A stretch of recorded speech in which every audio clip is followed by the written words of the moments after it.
Coach. Thank you. Fellas, I want to welcome you. This is an exciting day for our entire staff. A number of you guys have been helping us through the years. By the way, the guys who were on the select team last summer, we appreciate it. I hope you felt like you helped us win the gold medal. And Jerry started off and talked about you could be doing a whole bunch of things. We all could be doing a whole bunch of things. This is the most important thing that you could do. And it's an incredible experience because you get to play for your country, but you will all get better. Even in these 4 days that we're together, you'll get better.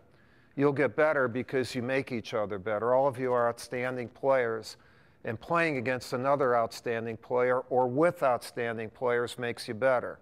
You will never be judged by if you start on a U.S. team or if you're the leading scorer, leading rebounder. There's only one question someone will ask. Did you win? And it's our responsibility that every U.S. player only ever gives one answer: yes.